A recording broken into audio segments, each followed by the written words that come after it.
Hello everyone. Kiran learners academy दोस्तों आपके लिए लेके आया था। बहुत सारे स्टूडेंट्स हैं जो किरण पब्लिकेशन को फॉलो करते हैं।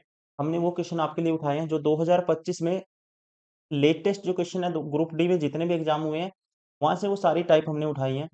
और वो सारे सेट हम आपको कंप्लीट करवा रहे हैं जो आपके एग्जाम में पूछे गए थे ग्रुप डी में और आने वाले एग्जाम में बन सकते हैं। और सेम क्वेश्चन आपको एनटीपीसी अंडर ग्रेजुएटो क्वेश्चन मिलेंगे इसी टाइप के, क्योंकि कहीं ना कहीं सेम पैटर्न रहा है। दोनों में टाइप भी सेम ही पूछी गई है। ग्रुप डी का जो लेवल है थोड़ा सा हाई रहता है और साइंस की वेटेज हाई रहती है ग्रुप डी में, ये आपको पता ही होगा।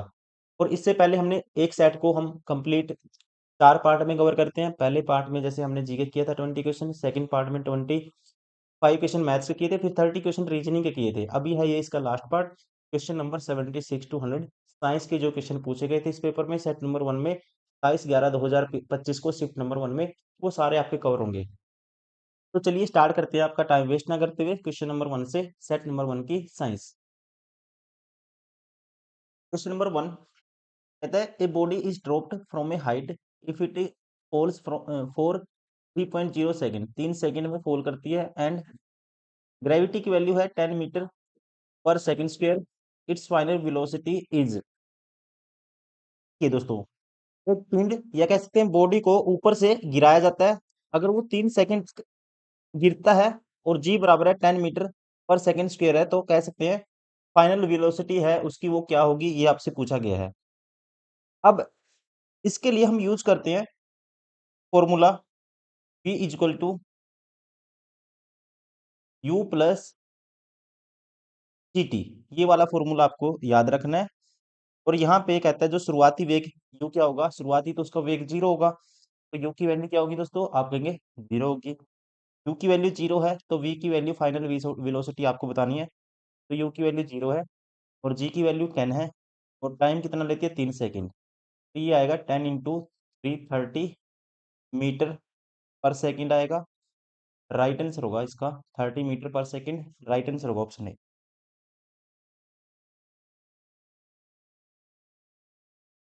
Question number 2,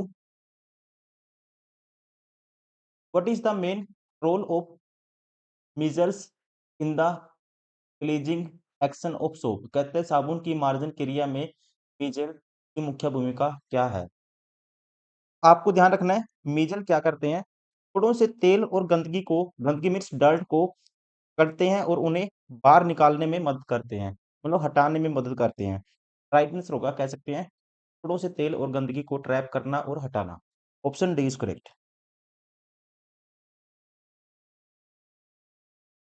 question number 3, lens की शक्ति को डैश के रूप में परिभाषित किया जाता है। The power of lens is defined has. आसान क्वेश्चन है, आपको याद रखना है लेंस की जो पावर है उसकी फोकल लेंथ एफ का उल्टा रेसिप्रोकल होती है। एफ का उल्टा होती है मीन्स रेसिप्रोकल होती है, मतलब पावर होती है 1/f के बराबर। और एफ किस में होती है दोस्तों, फोकल लेंथ मीटर में होती है। तो यहाँ पे राइट आंसर होगा कह सकते हैं option B, the reciprocal if of its focal length in metres. Question number 4, which of the following statement is correct. Work done के बारे में आपको बताना है। वर्क डन का एक आपको कंडीशन याद रखनी है। वर्क डन होता है दोस्तों, work done is equal to होता है एफ एस कोस थीटा के बराबर। एफ एस कोस थीटा के बराबर होता है। वर्क डन है दोस्तों डिपेंड करेगा, एस क्या होता है डिस्प्लेसमेंट विस्थापन, और एफ क्या होता है बल मतलब कि फोर्स। फोर्स और डिस्प्लेसमेंट के ऊपर डिपेंड करता है वर्क डन। अगर दोनों की डायरेक्शन सेम होगी तो वर्क डन होगा हमेशा पॉजिटिव होगा। अगर उल्टी दिशा में क्या हो जाएगा, अगर दिशा उल्टी होगी फिर नेगेटिव हो जाएगा। तो यहाँ से दोस्तों हम कह सकते हैं किया गया कार्य बल की दिशा के आधार पर धनात्मक या ऋणात्मक दोनों हो सकता है। Work done can be positive और negative depending on the direction of the force. Right answer होगा ऑप्शन सी।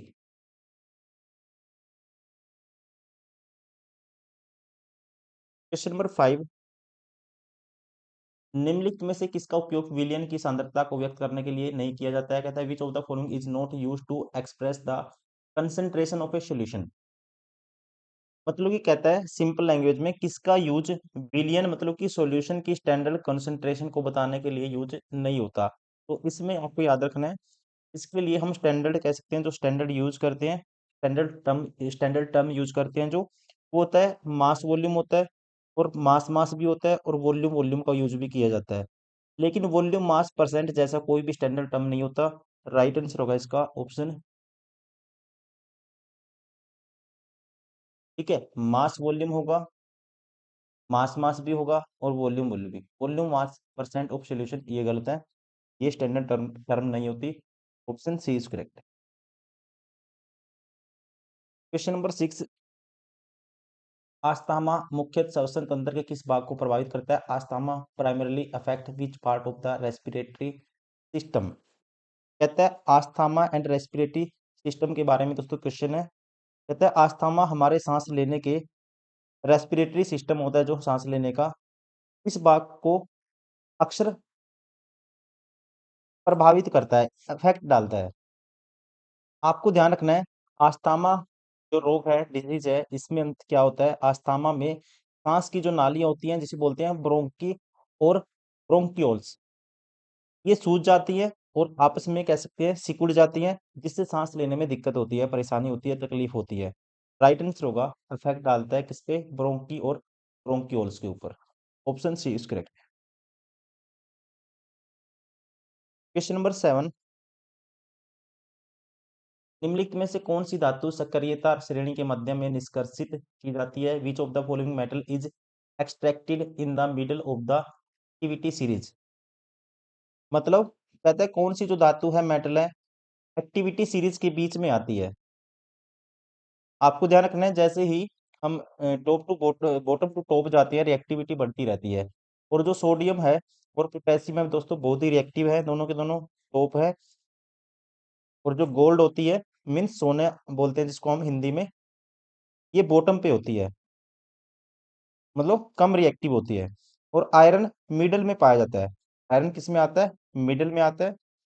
यही आपसे पूछा है, रिएक्टिविटी की जो मिडल में कौन सा आएगा, जो रिएक्टिविटी सीरीज होती है, एक्टिविटी सीरीज बोला है इसने, रिएक्टिविटी या एक्टिविटी जो सीरीज होती है, जो रिएक्टिव मेटल्स होती है, उनके जो बीच में मिडल में कौन सा मेटल आता है? ये आता है जी आयरन।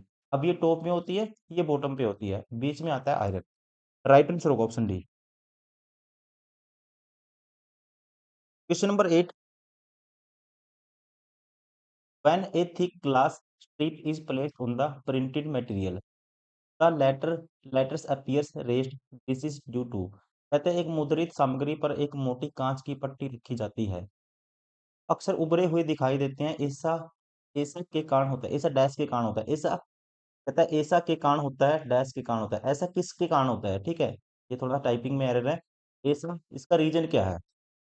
अगर आपको क्वेश्चन समझ में नहीं आया, सिंपल लैंग्वेज में दोस्तों, कहते हैं कांच की पट्टी रखने पर अक्सर जो लेटर्स हैं ऊपर उठे हुए क्यों दिखते हैं हमें, क्यों दिखते हैं? तो आपको ध्यान रखना है, ये होता है जब लाइट एक मीडियम से दूसरे मीडियम में एंटर करती है, और उसे बोलते हैं that is called refraction. Refraction की वजह से ये होता है। राइट आंसर होगा option A, due to refraction of light. Question number 9, जब जल और पोषक तत्व उपलब्ध होते हैं तो शैवाल डैश की प्रक्रिया द्वारा तेजी से वृद्धि करते हैं और गुणित होते हैं। तथा when water and nutrients are available, algae grow and multiply rapidly by the process of dash. Simple घुमा फिरा के क्वेश्चन दिया हुआ है, सिंपल कहने का मतलब है जो शैवाल है, एल्गी है, किस विधि से, किस प्रोसेस से तेजी से बढ़ते हैं। यहाँ पे काम करता है दोस्तों, फ्रेगमेंटेशन काम करता है। क्या करता है? फ्रेगमेंटेशन काम करता है, ये आपको ध्यान रखना है। ठंडी भवन बोलते हैं इसको हिंदी में। जो एल्गी है, फ्रेगमेंटेशन के जरिए अपने शरीर के टुकड़े करके नए शैवाल बनाते हैं। और जो टुकड़े करके बनाते हैं, टुकड़े मीन्स फ्रेगमेंटेशन ही बोलते हैं टुकड़े करने को। तो ये प्रोसेस को नाम दिया गया है इसी वजह से, फ्रेगमेंटेशन। राइट आंसर होगा ऑप्शन बी, ठंडी भवन।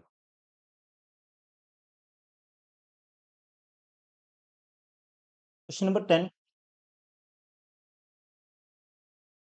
What happens when A zinc road is placed in an aqua copper sulphate solution? Means कहता है क्या होता है जब जिंक की छड़ को कॉपर सल्फेट के नीले घोल में डाला जाता है। यहाँ पे काम करता है इस रिएक्शन में, आपने केमिस्ट्री में अगर की हो ये रिएक्शन, इसमें दोस्तों काम करता है, डिस्प्लेसमेंट रिएक्शन का होती है इसमें। डिस्प्लेसमेंट रिएक्शन मीन्स जिंक तो ज़्यादा हाई रिएक्टिव मेटल होता है, वो कम रिएक्टिव को डिस्प्लेस कर देता है। जो जिंक है ज़्यादा रिएक्टिव होने की वजह से कॉपर को हटा देता है, कॉपर को डिस्प्लेस कर देता है, जिससे नीला रंग धीरे धीरे गायब या कह सकते हैं फेड हो जाता है। तो यहाँ पे इसका राइट आंसर होगा, कह सकते हैं the blue colour of the copper sulphate solution faded. Option B is correct. Question number 11, निम्नलिखित में से कौन सा कथन सही है? विभवांतर को वोल्ट में मापा जाता है। अपने आप में दोस्तों स्टेटमेंट ठीक है। विभवांतर मतलब कि वोल्टेज को वोल्ट में मापा जाता है, अपने आप में ठीक है, वोल्टेज की यूनिट वोल्ट होती है। दूसरा स्टेटमेंट में कहता है 1 वोल्ट 1 न्यूटन प्रति कूलाम के बराबर होता है। कहता है 1 वोल्ट है 1 न्यूटन प्रति कूलाम के बराबर होता है। दोस्तों ये गलत है, क्योंकि 1 वोल्ट होता है 1 वोल्ट होगा 1 जूल पर कूलाम के बराबर होगा, ना कि न्यूटन पर कूलाम के। दूसरा गलत है, पहला ठीक है। तो कह सकते हैं केवल कथन एक सही है, राइट आंसर होगा option B. Question number 12, which poultry are birds trained to produce eggs? वह कौन सी पोल्ट्री पक्षी है जिन्हें अंडे उत्पादन के लिए पाला जाता है? मतलब कि अंडे एग्स पैदा करने के लिए पक्षियों को पाला जाता है, उसे क्या कहा जाता है? तो इसे कहा जाता है अंडे देने वाली मुर्गियों को लेयर्स कहते हैं। क्या कहते हैं आपको याद रखना है, अंडे देने वाली मुर्गियों को दोस्तों लेयर्स कहा जाता है। और ये भी आपको ध्यान रखना है, मांस या कह सकते हैं मीट के लिए पाली जाने वाली जो मुर्गियां हैं उनको ब्रोयलर्स कहा जाता है। क्या कहा जाता है? ब्रोयलर। लेकिन अंडे देने वाले मुर्गियों के लिए क्या बोलेंगे? लेयर्स बोलेंगे। राइट आंसर होगा ऑप्शन सी। क्वेश्चन नंबर 13, कोशिका विभाजन की किस विधि द्वारा द्विगुणित गुणसूत्रों को अगुणित युग्मों में विभाजित किया जाता है? Through which method of cell division are the diploid chromosomes divided into haploid gametes? मतलब कहता है जो डिप्लॉयड होते हैं दोस्तों, डिप्लॉयड कौन से होते हैं? जो 2n क्रोमोसोम को फॉलो करते हैं, 2n प्रोसेस को फॉलो करते हैं, वो haploid. Haploid means n gamete होते हैं, n युग्मक होते हैं, में किस विधि से बनाया जाता है? जो डिप्लॉयड क्रोमोसोम को हैप्लॉइड में किस विधि से बनाया जाता है, ये पूछा गया है। तो इसे बोलते हैं, that is called, right answer होगा इसका ऑप्शन डी, मियोसिस, अर्धसूत्री विभाजन। मियोसिस मतलब कि अर्धसूत्री विभाजन में ही गुणसूत्र की संख्या आधी रह जाती है, इसी वजह से इसको बोला जाता है अर्धसूत्री विभाजन। राइट आंसर होगा ऑप्शन डी।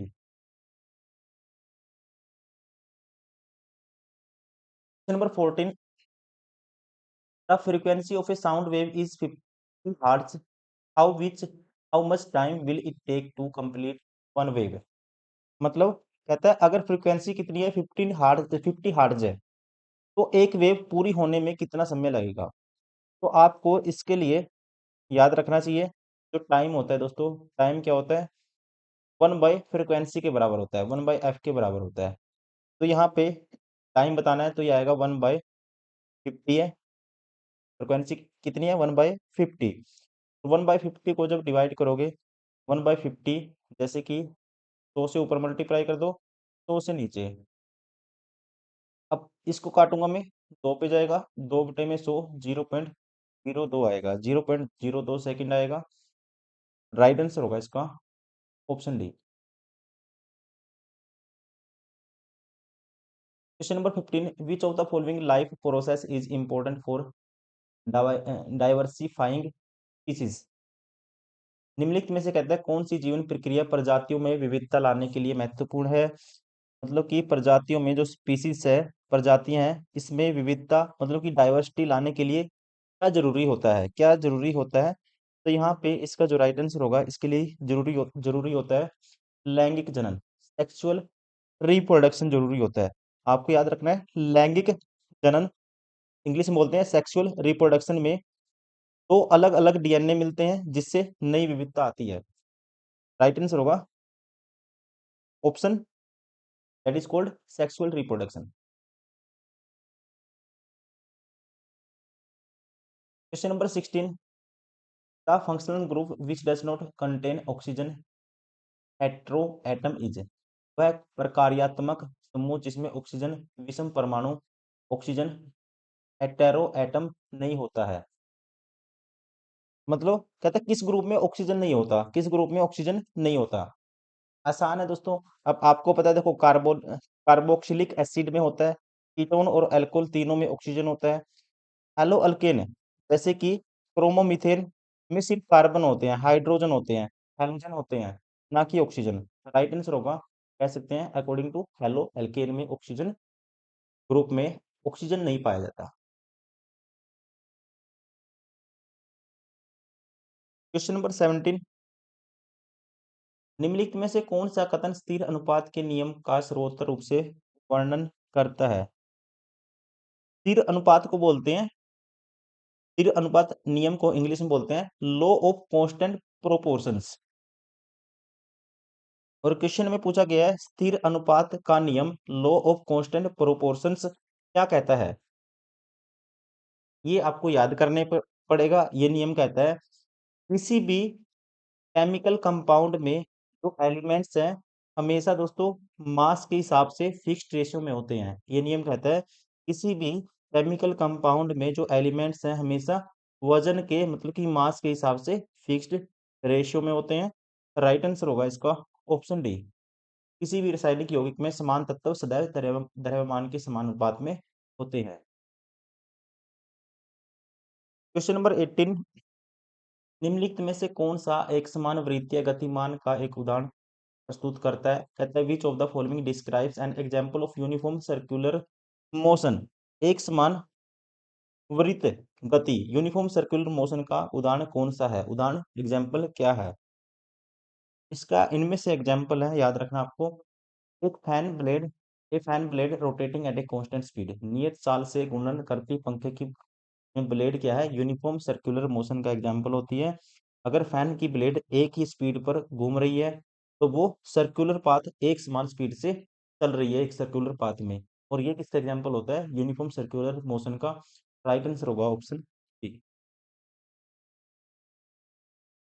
क्वेश्चन नंबर 19, निम्नलिखित में से कौन सा पादप उत्तक प्रकाश संश्लेषण करता है। Which of the following plant tissues carries out the photosynthesis. कौन सा पादप उत्तक प्लांट टिश्यू प्रकाश संश्लेषण फोटोसिंथेसिस करता है, ये आपसे पूछा गया है।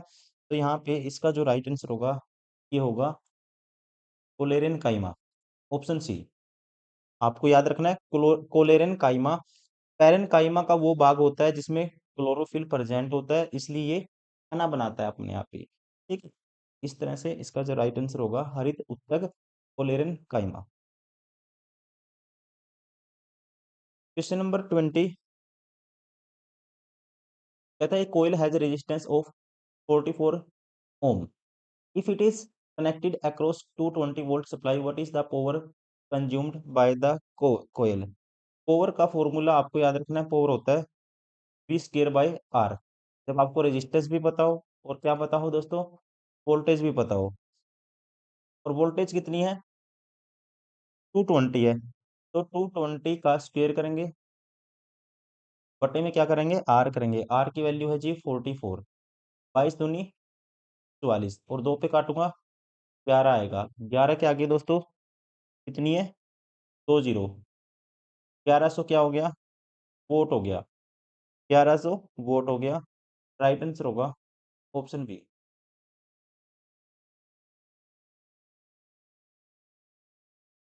क्वेश्चन नंबर 21, पृथ्वी की परिक्रमा एक वृत्तीय पथ पर नियत गति से करने वाले उपग्रह की गति एक समान वृत्तीय गति का एक उत्कृष्ट उदाहरण है।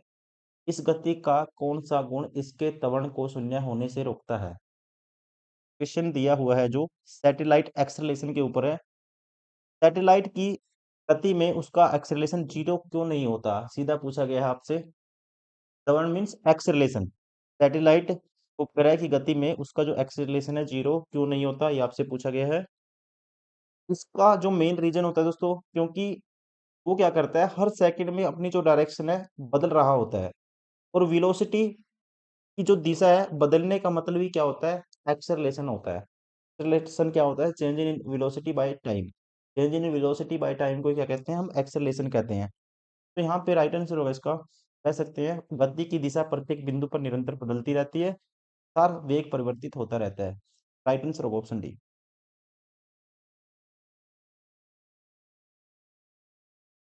क्वेश्चन नंबर 22, क्या होता है जब एक नैप्थलीन बोल को खुली जगह में धातु की प्लेट में जला दिया जाता है?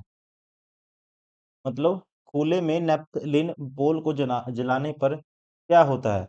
तो आपको ध्यान रखना है, नैप्थलीन एक क्या है दोस्तों, अनसैचुरेटेड कार्बन है, इसलिए वो पीली लपट या कह सकते हैं येलो फ्लेम और काले धुएं के साथ जल जाता है।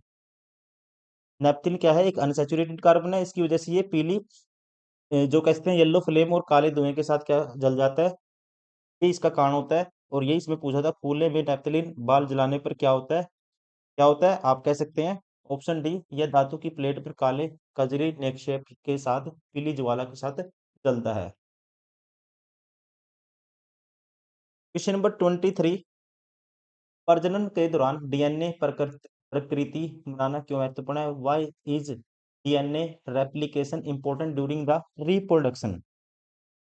मतलब कहते हैं प्रजनन मतलब रिप्रोडक्शन के वक्त डीएनए कॉपी बनाना क्यों जरूरी होता है? इसका जो मेन रीजन होता है, ये आपको ध्यान रखना है, ये इस वजह से किया जाता है या इस वजह से होता है दोस्तों, इसमें रेप्लिकेशन होता है इस वजह से होता है ताकि बच्चों में जो माँ बाप के जो गुण हैं, ट्रेट्स हैं, वो जा सकें, इसकी वजह से होता है। ऑप्शन डी, लक्षणों की वसांगति के लिए, for the inheritance of traits.